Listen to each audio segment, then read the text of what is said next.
Okay, Piers, I'm ready. A former president in denial. I'll be completely straight with you to your face. I think I'm a very honest man. Much more honest than you, actually. Really? Yeah. It was a free and fair election. You lost.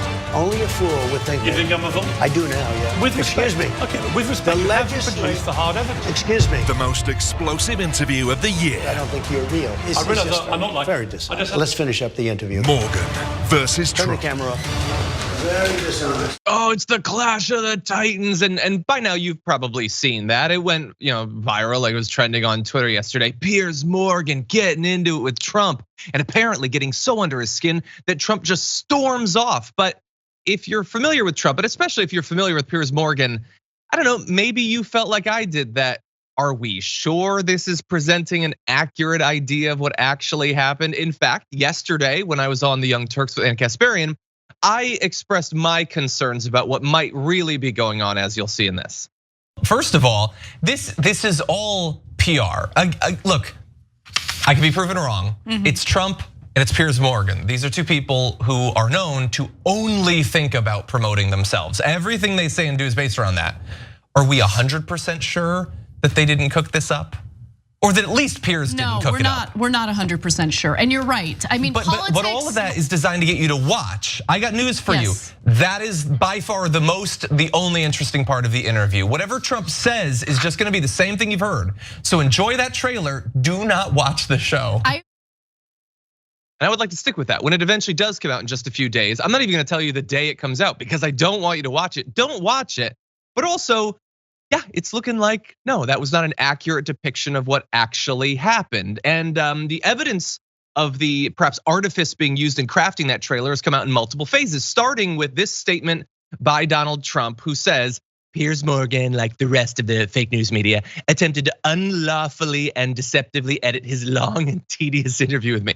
First of all, it's unlawfully edit. I don't think there's a lot of laws about exactly what sort of jump cuts you can use and everything, but he wanted to make it look like I walked down the interview when my time limit of 20 minutes went over by an hour. The good news is that the interview is taped, to keep him honest. Here's my favorite part. The interview was actually very strong on the 2020 election fraud, with me calling him a fool, if you truly believe those results. I love the idea that the interview was strong because I called him a fool. Well, that was a master stroke there, and you calling him a name, I guess. But the thing is, while Donald Trump is a bad guy, he is not necessarily wrong here, because there will be more evidence forthcoming. First, though, Piers Morgan responded to the statement by Trump saying, "Morning, Mr. President. It was a great interview. Thanks for all your time. Sorry you got so annoyed that I don't believe the 2020 election was rigged or stolen from you. But as I said, where's your proof? If you have it, show us, or accept the result and move on." And as I will get to, some of the more raw footage taped by the Trump camp has now been described. You can find the audio online actually. And it turned out that, yeah, Piers Morgan was sort of messing with the results here. Kyla, are you surprised that like bombastic, like WWE style trailer turned out not to be accurate? Not at all. And like, honestly, people love, even people on the left, we love to see right on right violence. But again, like you said before, I don't want to see people watching it or even applauding Piers at all for this, because it just further legitimizes his platform. We shouldn't, applaud him for knowing basic information. We know that Trump lost the election. He's just living a little bit more in reality than Trump, and that's nothing to applaud or cheer on. Yeah, 100%. Like, okay, so he is willing to admit that the election wasn't stolen, which should be, that is not the bar. That is so far below whatever any bar we should have for journalists. But at the same time, so does that make it, we're supposed to forget that he's got this bizarre obsession with Meghan Markle and he makes like every news cycle about how Meghan Markle's awful or something? No, he remains an awful self-promoter who, again, you cannot trust Piers Morgan. Like when he decided to quit his job with like Good Morning Britain or whatever it was he was doing, he presented it very transparently as him being canceled and all that. No, he just quit. Like you can't trust this guy. And fundamentally, an inability to trust someone who's presenting themselves as a journalist, that seems like an issue personally. But let's jump now into what actually happened. So this is according to an analysis of the audio. Morgan claimed, and a preview, the one we showed you, seemed to show that Trump got miffed when his interviewer called him out for falsely claiming that he'd won re-election back in 2020. Trump calls Piers, with whom he'd previously been chummy, dishonest and a fool. Exactly, very strong interview. Trump started talking again after that about a hole-in-one that he had gotten a few weeks ago. Morgan had claimed that Trump then gave him a hateful look and left, but on the audio, the two men can be heard laughing and thanking each other with no dramatic storming off, or at least like a dramatic storming off that might have been overly played up or even jokey, but that he went back and he did more of the interview. And at the end, Morgan can be heard saying, "That was a great interview." Trump says, "Yeah." Morgan says, "Thank you very much. I really appreciate it." Trump at that point says, "Turn the camera off."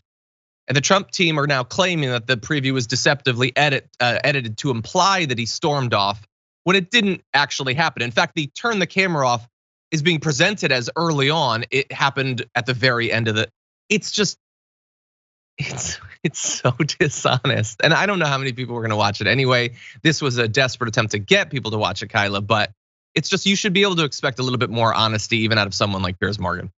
And you know how you mentioned how his obsession with Meghan Markle, like he ran off when he was getting questioned about it, and he was telling on the internet like, "Oh, give me more of back me up here." I was upset. I came back. I talked it through, and it's kind of funny him saying and turning it now onto Trump. And so again, he's a clown. They're just doing it for PR, and no one should be watching or legitimizing any of what he has to say. Exactly, and look, I'm not gonna tell you that like Trump looks great coming out of this. I mean, after all, he is still occasionally insisting that he won the election. Like once every 2 or 3 months or so, he admits that he lost. We cover it, and then he forgets that he said it or whatever. He did kind of freak out a little bit. He is still lying about the results of the election, but you don't do yourself any favors when you allow him to easily present himself, and there to be a plausible case that he's sort of the victim here, that you are lying about the interaction that you had. And in fact, in terms of how Piers Morgan handled the interview and the audio, a handler for Trump can be heard multiple times saying Morgan needs to wrap up the hour-long interview. Now, look, handlers do that all the time, and that doesn't necessarily make them right. But if the interview was scheduled for 20 minutes and you're over an hour, then yeah, they get to be a little bit frustrated, especially because you as an interviewer are then putting them in the position where, well, like if you're not gonna let them like consensually end the interview, then the only way it can end is with them kind of looking bad by storming off or saying, "I'm not taking any more questions." That's what you then provided as an interviewer. And Trump is a bad guy. He is arguably the worst guy. I do not like anyone giving him a news cycle where he gets to come off as the victim. And that is what Piers Morgan has done in his quest to get people to watch him, to tune into his dumb new show. He gets to make Trump look like the good guy here. Any other thoughts? It's just absolutely ridiculous, but I think it's kind of funny. I don't really like Trump, so any situation that makes him uncomfortable, I'm down for it. Let's just be honest. Like he doesn't deserve to be comfortable in any setting that he, steps foot in. But again, like he used it for a PR stunt. He used it to get clicks and views. And so I agree, like he shouldn't be using these deceptive tactics in order to, again, make money off of it. And so in that respect, I don't agree with what he did, but do I feel bad that Trump was made uncomfortable? Not in the slightest. 100%. And really fast, just as a throwaway, there was an audience member who raised the Half Black Reaper raised this.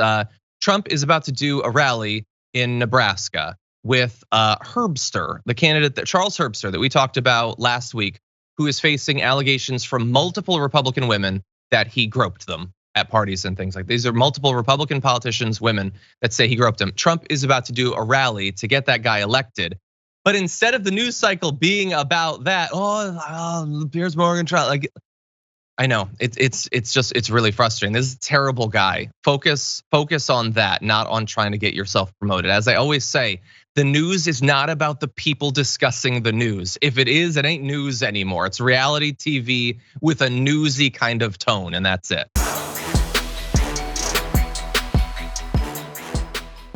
For more political news breakdowns, interviews, stories of activism, and me trying my hardest to care about the occasional big celebrity news story, subscribe to our YouTube channel at youtube.com/The Damage Report. And you can ring the bell wherever it is so you don't miss anything.